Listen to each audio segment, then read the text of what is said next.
ایسے کیک دے کے اسے آ جاؤ۔ پہلے اس کو مطلب بڑی ضد تھی ان لوگوں سے، وہ بھی ان کو نیچا دکھاتے تھے، پتہ نہیں پھر بعد میں کیا ہوا، یہ ڈرامے بازی تھی یا پتہ نہیں کیا تھا۔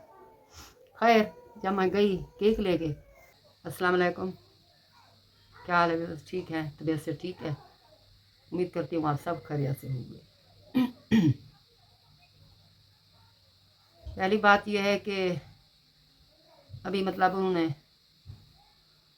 شادی نہیں کی تھی، مطلب ابھی ایسا کچھ خاص نہیں تھا، مطلب وہ لڑکی مطلب مجھ سے جیلس ہوتی تھی اور مجھ سے مطلب خود کو زیادہ ثابت کرنے کی ہر ٹائم کوشش کرتی، تو مجھے لگتا ہے اس کا پتہ نہیں معاملہ کیا ہے، کیونکہ وہ بڑی بھی ہو گئی تھی۔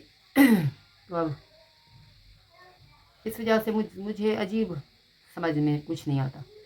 ایک بار نہ میں اس کے گھر گئی تو وہ مجھ سے ایسی کچھ باتیں کرنے لگی کہ تم پر کوئی کپڑا نہیں جچتا، تم لپسٹک نہیں لگاتی، تو میک اپ نہیں کرتی، یہ وہ۔ تو میں نے کہا میک اپ میں کیوں کروں، میک اپ تو میرے ہسبینڈ کو پسند نہیں ہے، وہ کہتے ہیں میک اپ کے بغیر ہی تم اچھی لگتی ہو، اگر میک اپ کرو گی تو فائدہ کیا ہوگا۔ تو بننا سورنا تو انسان کو ہسبینڈ کے لیے ہوتا ہے، جب انہیں پسند نہیں ہے تو پھر میرا بننا سورنا کس کام کا، اگر میں ان کو ایسے ہی پسند ہوں تو ایسے ہی صحیح۔ اس وجہ سے میں نہیں زیادہ بنتی سمجھتی۔ پھر میں گھر آئی تو میں نے اپنے ہسبینڈ سے کہا پتہ نہیں اس لڑکی کو کیا مسئلہ ہو گیا ہے مجھ سے، یہ مجھے ایسے طنزیہ لہجے میں باتیں کرتی ہے کہ کپڑے اچھے نہیں لگتے، لپسٹک نہیں لگاتی ہو، فیشن نہیں کرتی ہے، گلے چھوٹے سے پہنتی ہو، بازو چھوٹے نہیں پہنتی، خام کا بڈھی لگتی ہو۔ تو بولتے ہیں اچھا ایسا کہا، میں کہا ہاں ایسا ہی کہا۔ چلو ٹھیک ہے، ان کا جیسے ان کی سوچ۔ تقریباً ابھی 6-7 کا ٹائم تھا رات کا، تو کچھ دیر کے بعد نا وہ باہر چلے گئے، جیسے ہمیشہ چلے جاتے تھے واک کرنے کے لیے کھانا کھانے کے بعد۔ تو پھر جب واپس آئے تو وہ اپنے روم میں چلے گئے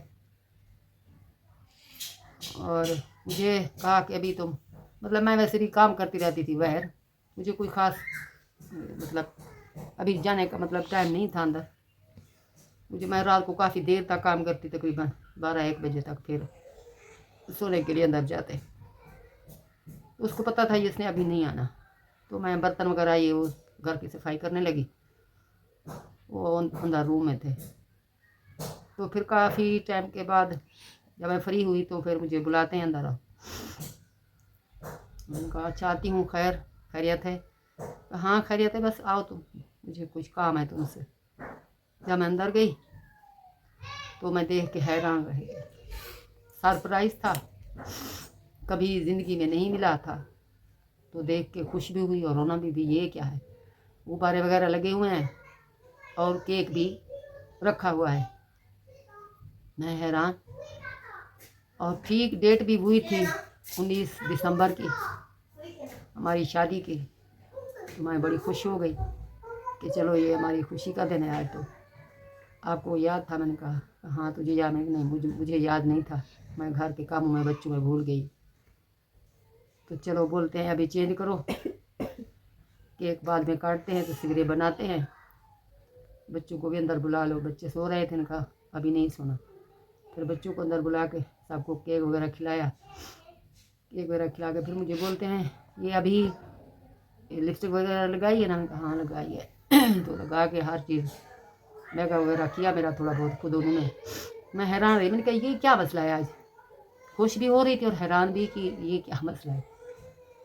بولتے ہیں ابھی جب تیار ہو گئی، اچھی لگ رہی ہو، اس دن سوٹ بھی میرا ریڈ تھا، تو پھر نا مجھے بولتے ہیں یہ کیک اٹھاؤ، آپ اسی حالت میں جاؤ، اس کو بولو آپ دیکھو اچھی لگ رہی ہوں کہ نہیں بولنا کچھ نہیں، تو بس ایسے کیک دے کے اسے آ جاؤ۔ پہلے اس کو مطلب بڑی ضد تھی ان لوگوں سے، وہ بھی ان کو نیچا دکھاتے تھے، پتہ نہیں پھر بعد میں کیا ہوا، یہ ڈرامے بازی تھی یا پتہ نہیں کیا تھا۔